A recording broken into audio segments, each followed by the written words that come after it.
Hello there, and welcome back to another episode of How to Not Suck at Star Wars Battlefront II. Today we'll be covering Obi-Wan Kenobi, the newest hero to make his way into Battlefront II, and one that I know a lot of people have been struggling with.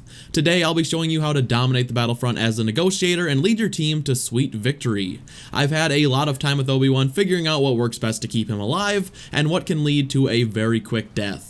Obi-Wan is definitely not a straightforward hero. There are a lot of situations in which he will struggle, and an equal amount of situations where he is among the best choices if you've taken the time to understand his playstyle. Luckily for us, he isn't a bug-ridden hero like Grievous was when first released, so other than a few minor issues that are easily avoided, Obi-Wan is a very reliable hero.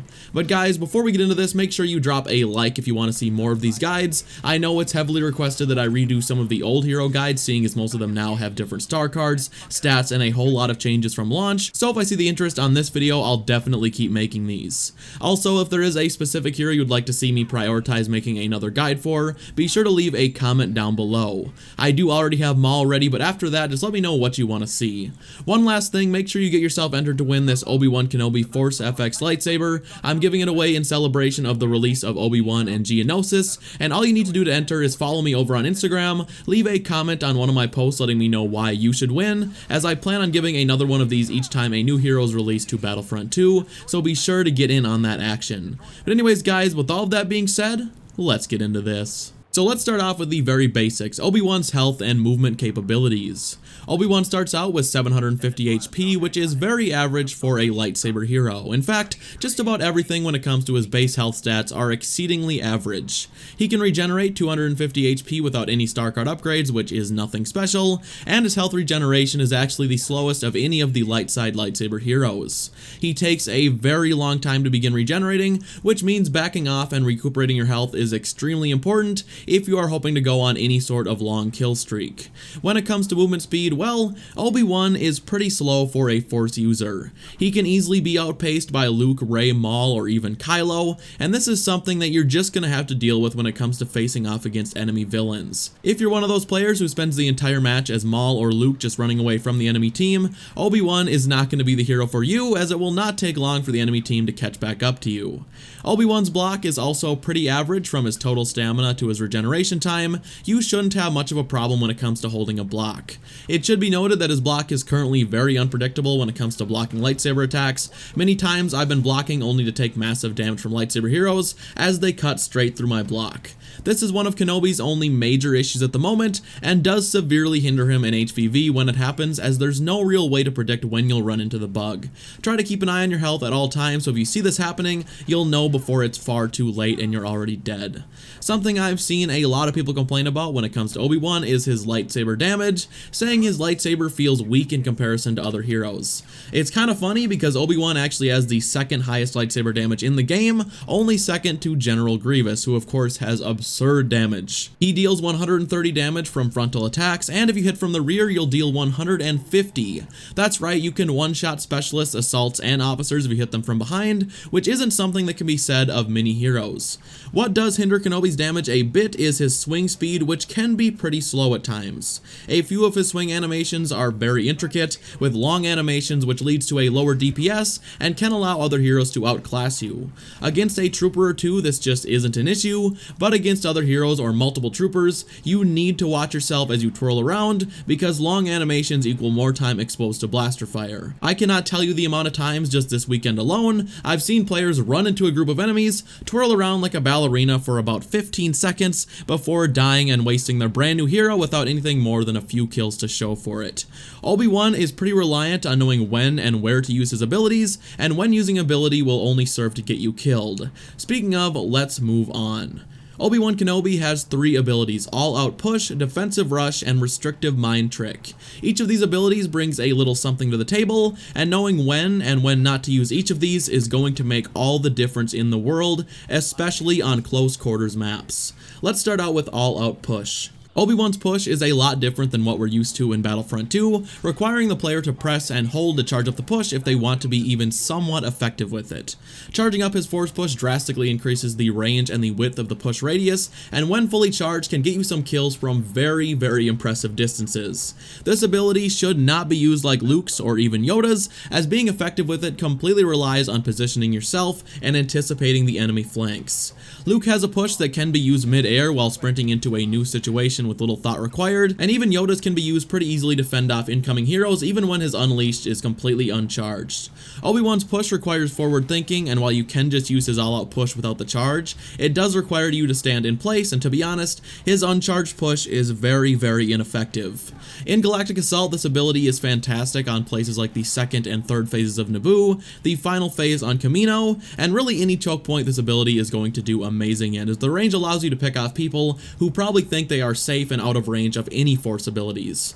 Even on bigger maps, as long as you are in a semi-safe position, I use his push to finish off escaping enemies or just players who I really don't feel like running over to. Obi-Wan can be pretty slow, and this ability is his only way to knock a player down, so use it to your advantage. In HVV, his all-out push is definitely the weakest force push or pull in the game, just due to the nature of the ability. It's really set up for taking on troopers and taking on large groups of enemies, not fast, quick enemies that can catch up to you in seconds. It requires you to give up your block to use, which can be deadly against a hero like Kylo or Vader, or really anyone who has the ability to end you in a few seconds if you let your guard down, and the charge up also leaves you exposed for far too long for the damage it deals. His all-out push is best used when the enemy team is distracted with your team, and getting a full charge can be pretty devastating against heroes on maps with a lot of ledges. Against troopers, it's undeniably great as the damage is amazing and will one-hit kill, but against enemy heroes, you just have to know when and where to use it. When it comes to escaping, his Restrictive Mind Trick is going to prove significantly more useful. Speaking of Restrictive Mind Trick, this is the second ability in Obi-Wan's arsenal. This ability works similarly to Rey's Mind Trick, except instead of inverting the enemy controls, it disables enemy abilities for a short amount of time and also stops all rolling and dodging. I should stress, it really is a short amount of time. This ability does not last anywhere near as long as Rey's Mind Trick, and does have an equally long animation. This ability is very situational against regular troopers. It's pretty much never worth using unless you like getting a Vanguard to the face. If that's your thing, then by all means go for it, but otherwise, using your lethal attacks is going to be a lot more effective.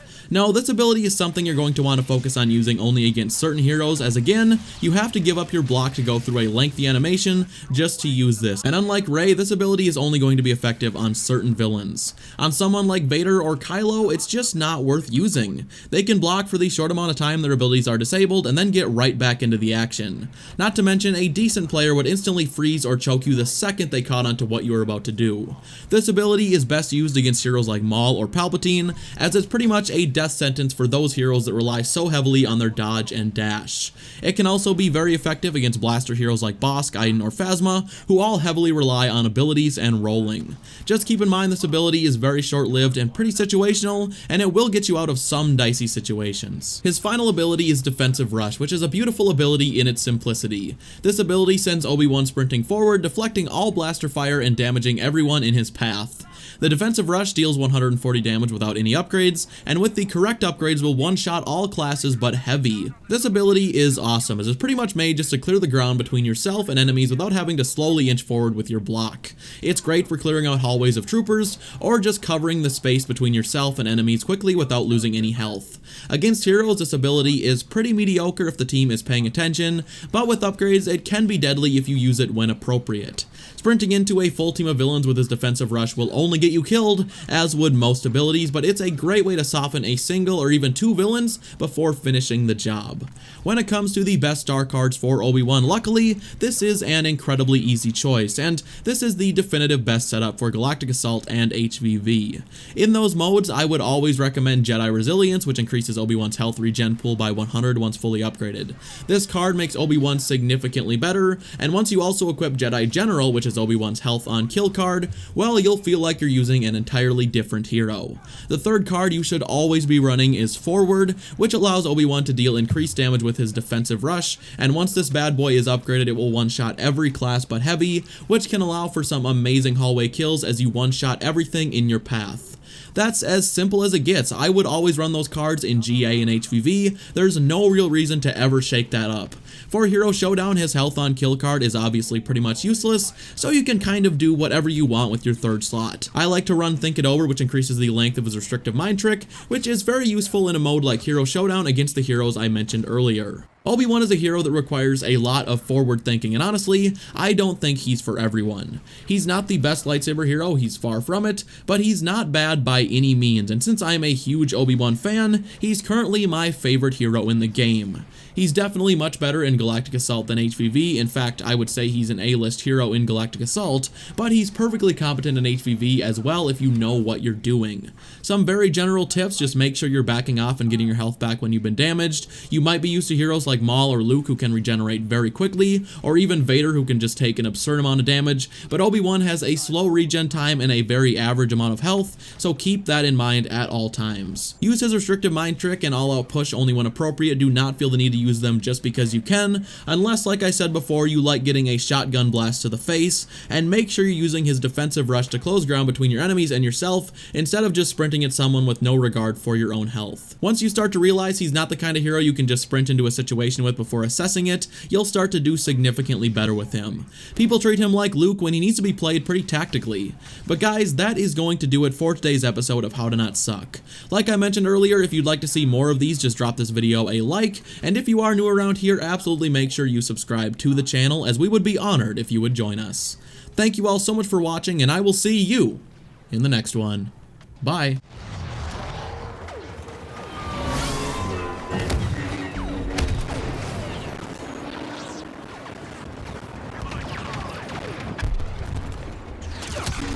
Watch your step.